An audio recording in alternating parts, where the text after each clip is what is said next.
All right, this is the moment that you guys have all been waiting for, waiting to hear from Kyle Shanahan as he went on KNBR with Tolbert and Copes to discuss this whole Trey Lance situation. Take a listen to the full interview right here. With the head coach of the San Francisco 49ers, Kyle Shanahan. Thanks for joining us, Coach. Always appreciate it. No problem, guys. How you guys doing? Doing good. Doing good. It's now about the time guys, maybe even including the coaching staff, is thinking, are we done with camp yet? Definitely. It's you definitely get sick of camp. You're so ready to go for week one. You gotta. Not all the decisions are made, but the majority of them are. But there's still a few key spots, those last 5 spots, the practice squad spots, a couple guys competing at certain positions that you got to let it play out. We just had our last practice. They got one more opportunity in the game. But the end of camp is near, and then the real stuff starts. Yeah. So the news today was you had selected Sam Darnold to be the number 2 quarterback over Trey Lance. Tell us what went into that decision. Just really starting back from OTAs all the way to now. I mean, it was a hell of a battle. They were neck and neck for a long time, but just really over these last, 10 days and stuff, we felt Sam started to separate himself. We felt he did it in practice consistently, and he's been getting better each day.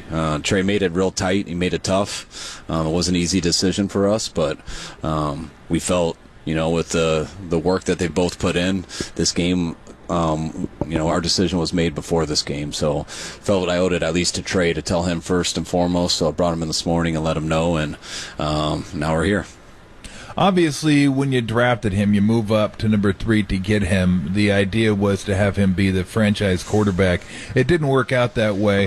What do you think led to where we are now, that led to him not being the guy that you maybe had hoped he would be? It's there's 3 years of it, so it's a whole story to it. But, yeah. I also don't think Trey, this means that he can't be with us or someone else ever in the future. I mean, this is just where camp went right now. We know what Brock did in his 7 games that he got to play, and that's why I was clear with all the quarterbacks here. And I think anyone who had asked me that, Brock had earned that spot. We weren't sure if Brock was going to come back or not. And we had the opportunity to add another in free agency with Sam. And those guys have been competing for the 2 spot, and Sam just beat him out on that. And it was a tough matchup for him, but he ended up pulling it off. And when you go back to 3 years ago, we made a commitment, looking at our roster and everything, that we felt it was important with our roster going forward that eventually we were going to need a quarterback on a rookie deal if we wanted to keep this team. And we made that decision back in after the 20 season, and we weren't going to look back after that. And Trey was the guy we went with, and we thought we would mix him in and ease him into some stuff the first year with a couple packages and stuff, but we didn't believe anyone we would have taken would have beaten out Jimmy that first year, and that's kind of how it looked, starting early in practice. And Trey did play a little bit earlier in the year, but when he broke his finger, it really kind of messed him up and took away that first year for him, where he had to overcompensate on some things, and it really kind of hurt him working through that. And it affected him all the way into the offseason going into year 2. But year 2 was the time that he did have the job. We were giving it to him. We were 100% committed, and we were tailoring everything for him. And, yeah, he was working an uphill battle because of his finger stuff that he went through the first year, and how that had slowed down his process of just where he thought he would be. So he was a little behind on that, but Trey, the type of guy he is, the competitor, what he could do with his legs, we still felt confident that he would get it as the year went. And then he broke his ankle in the second game.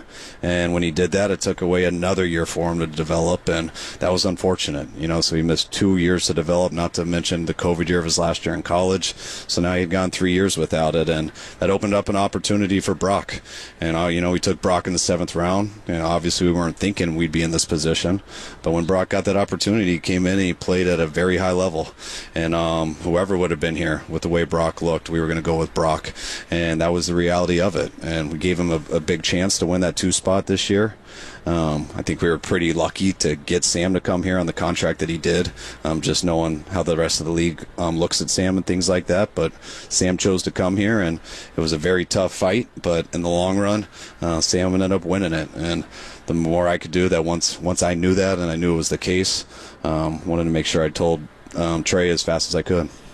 Just to put this to rest, because there seems to be some confusion, if Brock were healthy going into camp this year, he was a starter, correct? Yes.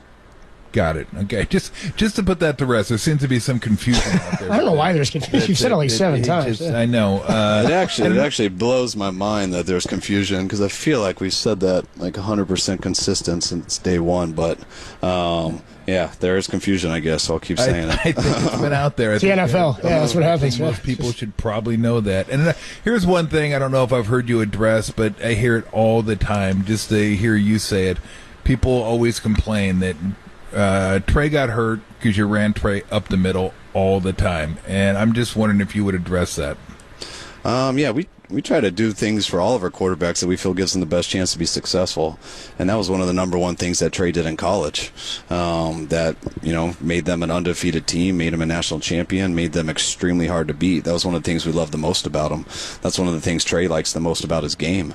Running up the middle, running to the sideline. I mean, they're all opportunities to get hurt.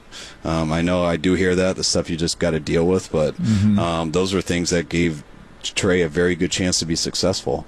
And when he does get in games, those are the things that separate him and simplify defenses and stuff. And yeah, you got to be careful with it. You can't rely on that too much, but also, people do talk about it when someone gets hurt. I go back to that game and the play that we ran, and people don't realize Geno Smith ran it 3 times against our defense on the other side of the ball, but he didn't get hurt on them. So those are part of it, but those are the things that you can't do that with every quarterback because some don't have that skill set.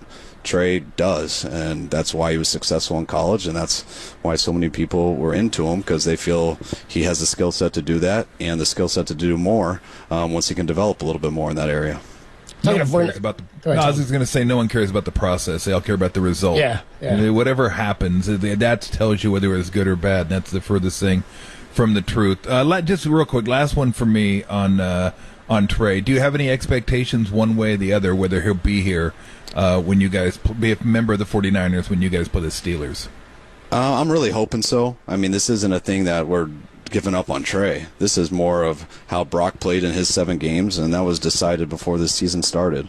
And then how good Sam's looked. They both looked good. But we do have to make a decision here, and you only get so many reps at it, and we feel starting about 10 days ago, Sam really separated himself, and we got to keep it real in that way. But I feel very, very fortunate to have both of them here. I really hope when it's said and done that all 3 of these guys are here, and you never know when that's going to come up. We needed 4 guys last year. Doesn't happen much, but if we can have Trey as an option here, I would feel extremely happy about that. I think the other quarterbacks in our room would, and I think our team would. Trey's a very well-liked guy, one of the better people I've been around, and I do think he's going to have a lot of success in this league. It's been a tough road for him because the times he has gotten an opportunity, he ended up getting hurt and missed that window. And now he's sitting in this position, and we'll always try to do right for Trey. If there's a better situation that his heart's in and something like that, we're going to make sure not to do something that hurts him in that way. So that's stuff that I talked to him about this morning. That's stuff I'll talk to him about tonight and continue to talk to him about. But Trey knows how I feel about him, and I hope he ends up being able to be here, and that's the best thing for him. But we got to see what is the best thing from now until then. Talking to 49ers head coach Kyle Shanahan, joins us courtesy of the UMA guest line. We do it every week throughout the football season. Were those conversations with Trey about the not being the number 2 guy and about what you said about his career going forward, where there could be a good situation, whether it's here or you'll continue to have those talks? Did any of that play into him not being at practice today?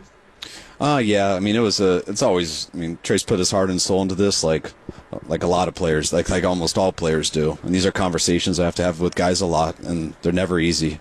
They're really tough. But it's also always tough when the spotlight's on it, as much as it is with this situation with it being Trey, with our quarterback, his pick in the draft. So I knew that was hard on him. We had such a light practice today, and, watching how Trey was and when we talked, we just thought it was better, hey, take the day off, get away a little bit, clear your head some, and we'll talk later in the afternoon, and we'll get you back in here tomorrow. And especially the practice we had today was our shortest one of the year. First time we didn't do pads. Just felt it was the best thing for him. So you said you envisioned the Nick Bosa thing working out kind of the way it's worked out. When you envisioned it, did you envision at what point is he going to sign, or did your vision take you down that road? Vision quest, we're going, with Bosa. No, I just know usually with D linemen, looking at how these have gone in the past, thinking about it over the summer and stuff. I didn't come in thinking, hey, there's a chance we're going to get this done by day one. He's not going to miss a practice. I came in with the understanding that it'll be a process, and it'll probably take most of camp. And when you do that, you don't.